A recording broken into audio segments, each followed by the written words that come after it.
Es un derecho de todo acusado contar con un abogado defensor de su confianza. El cargo de abogado defensor es tan serio, es tan delicado porque es la persona que se va a encargar precisamente de defender, de representar a su defendido y de hacer valer sus derechos. Entonces, el abogado debe cumplir con una función no solamente legal, sino también moral y ética,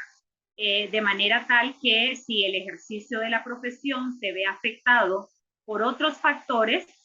pues no estaríamos hablando de una defensa justa, de una defensa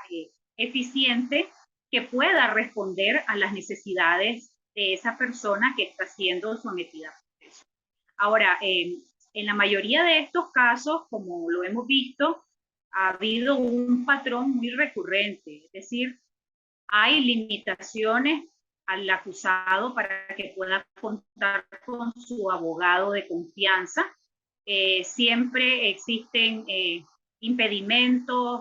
zancadillas para evitar que los defensores se apersonen de manera oportuna y entonces de esa manera es que logran nombrar a defensores públicos. Que la Defensoría Pública, su razón de ser es precisamente asistir a aquellas personas que no pueden costear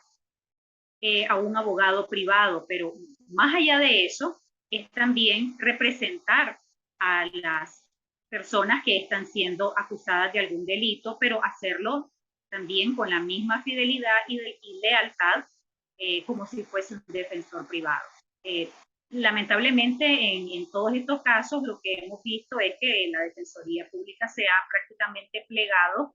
a los lineamientos del Ministerio Público y no han realizado una efectiva defensa en muchos de los casos. Y si es un abogado privado, con muchísima más razón, tiene el deber de cumplir fielmente los deberes de su cargo hasta tanto exista una razón que ya no le permita seguir representándolo y en todo caso lo que procede es su sustitución. Es importante señalar de que ese término de resguardo domiciliar no existe. Es sencillamente un término nuevo que se está utilizando para tratar de justificar la acción de retención de secuestro en contra de Monseñor Rolando Álvarez y del resto de personas que lo acompañaban.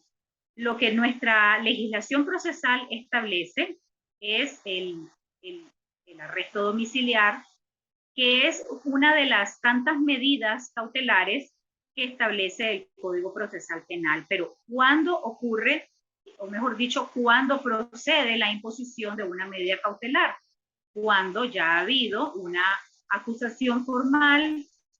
que ha sido presentada por el Ministerio Público, cuando ya se ha iniciado el procedimiento penal, cuando ya ha habido una audiencia y ante un juez imparcial, con todas las garantías, con la debida asistencia de defensa legal, entonces se resuelven las medidas legales y el juez lo determina en base a la procedencia de ellos, no de forma arbitraria ni caprichosa, sino en base a la procedencia de esas medidas y siempre y cuando guarde relación con el delito que fue acusado. Pero es decir, tiene que existir un proceso, tiene que haber dado inicio y no imponerse, menos por parte de la Policía Nacional, que no tiene facultades para algún tipo de medida. De forma tal, pues, que ese término no tiene ninguna relación